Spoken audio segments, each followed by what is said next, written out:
Karunagappally saint Gregorios central സ്കൂളിൽ KG parents day ആഘോഷിച്ചു. School chairman D George Kattutharayil parents ഡേയുടെ ഉദ്ഘാടനം നിർവഹിച്ചു. കരുനാഗപ്പള്ളി സെന്റ് ഗ്രിഗോറിയോസ് സെൻട്രൽ സ്കൂളിലാണ് KG പേരൻസ് ഡേ ആഘോഷിച്ചത്. School chairman D George Kattutharayil ഉദ്ഘാടനം ചെയ്തു. നിങ്ങൾ നോക്കുക, കസേരകൾ ശൂന്യമാണ്.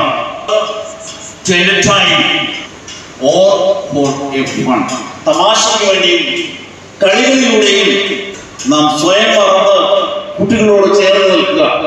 എന്ന് നിങ്ങളുടെ കുട്ടികൾ വന്നാൽ ഞങ്ങളുടെ മക്കളും സ്വന്തമക്കളും ഒക്കെ വന്ന് പറയാറുണ്ട്, ക്ലാസ് റൂമിന് വെളിയിലുള്ള ക്ലാസ് മുറികൾക്ക് വെളിയിലുള്ള കാര്യങ്ങളൊക്കെ പറയാറുണ്ട്. ഞാൻ ഒരു പേരിട്ട് പോയി എജു സ്പോർട്സിലെ കടൽ സാറുണ്ട്, അതുപോലെ തന്നെ ഇവിടെ ജോലി ചെയ്യുന്ന നടക്കുന്ന അല്ലെങ്കിൽ എന്റർടൈൻമെന്റ്സ് ഒക്കെ നടക്കുന്നത്. Diana Sylvester, director Jijo George, Hashim M, ചന്ദ്രലേഖ R തുടങ്ങിയവർ പങ്കെടുത്തു. വിദ്യാർത്ഥികളുടെ വിവിധ കലാപരിപാടികളും അരങ്ങേറി. News bureau, Karunagappally.